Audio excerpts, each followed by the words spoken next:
I want you to imagine a land full of painted mountains, lava fields, and geothermal steam vents. If you're picturing the land before time, you're not far off. But this is Landmannalaugar, friends. Hello Team Iceland, welcome back to my channel. My name is Jeannie and I am your tour guide for all things Iceland planning.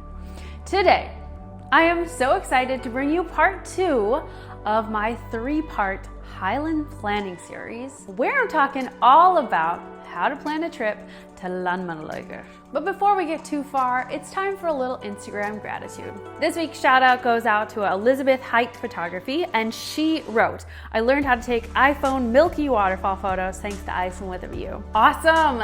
You guys, I love it when you are taking what you're learning from these videos and applying them on your trip, and I love even more when I get to see this stuff in action. So if you want to be featured in a future video, all you have to do is tag me at Iceland with a View in your Instagram stories so I can see what you're up to in Iceland. And now, your ultimate guide to planning a trip to Landmannalaugar. Let's get into it. So Landmannalaugar is located in the central Highlands of Iceland, and this means the interior part of the country, aka the most difficult places to get to. So how do you get to Landmannalaugar? First option is you could drive yourself. There are 3 main roads that could take you into Landmannalaugar depending on which direction you're coming from. Number 1 is F208 coming from the north, F225, or F208 coming from the south. If you're planning on driving yourself, you will absolutely, without question, need to get a 4-wheel drive vehicle. Because these roads are the F roads, which we've talked about in a previous video, a 4-wheel drive is non-negotiable. Another thing to keep in mind is that these roads that go into Landmannalaugar are crazy. They're very bumpy, they're not paved, they're full of potholes, you do still have to cross some rivers, and you can expect that commute to take between 2 to 3 hours. So it is a hidden gem, but it's worth going. Another way to get into Landmannalaugar is to take a bus or excursion.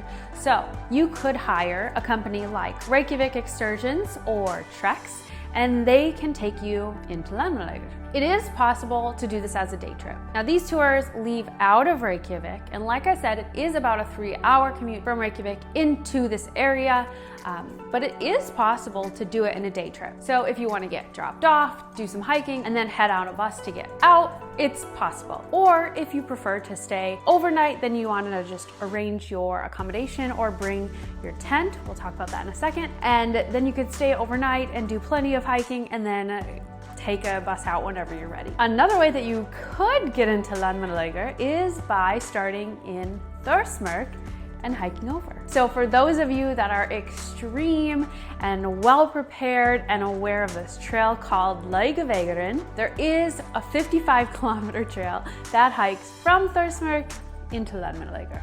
We'll be talking about this trek in a way different video, but I just thought I'd mention it. What do you do when you get into Landmannalaugar? First, obviously hiking. That is basically what most people are doing when they want to go to Landmannalaugar. And you should. Not only is it incredibly beautiful, but there are a lot of hiking trails. The most common routes are Bláhnjúkur and Mount Brennisteinsselda. There's also a route through a lava field. Again, it all depends on how much time you have. If you are heading into Landmannalaugar, I'd recommend being dropped off at the main base camp and checking with the local maps to decide how much time you have, what the trek looks like, and all of that. Another thing you can do is horseback riding. So picture yourself on an Icelandic horse, walking through with some of the most amazing scenery around you. If that doesn't sound awesome, I don't know what does. Another thing, if you're into fishing, then there are lakes around that area. And then lastly, soak in a hot spring. One of the coolest hot springs in Iceland is located in Landmannalaugar, and trust me, this is the perfect way to end a hard day of hiking. In terms of accommodation in Landmannalaugar, there are a couple different options. First is to set up at the base camp. Here you will find an indoor eating hall, toilets, maps, and then a huge outdoor area that you can set up your tent or your RV. So this is where you would most likely stay as a traveler. However, those of you that are doing some of the longer hikes or Lagervägen, then you will be looking for mountain hut accommodation. I'll put a link in the description for how to check out mountain hut accommodation. I haven't personally done this, but there are some mountain huts that are located along the trail.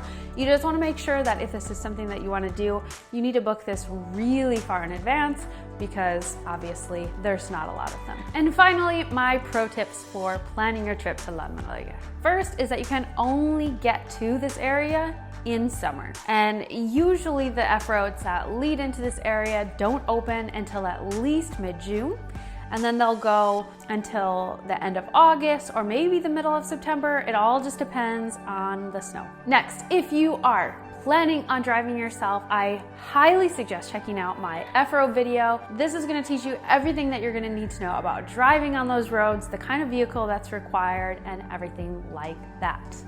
Along with driving yourself is you need to make sure before you head into Landmannalaugar that you are completely full on fuel, because there aren't fuel stations around for at least 40 miles. You don't want to get in there and get stuck. Another tip is that you are heading into the highlands of the country, and this will be colder than the areas around the coast. So it's really important to bring warmer clothes with you and always be prepared from head to toe with rain gear as well. One thing to note at the base camp in Landmannalaugar is it is possible to get basic essentials and food when you're at the base camp area. There's an old bus that's been converted into a cafe / tiny store that has some of your basics, your essentials. Of course, it's going to be more expensive, but it is nice just in case you don't have everything with you or you just want to pick up a sandwich or something like that. And my last pro tip is to always leave your travel plan with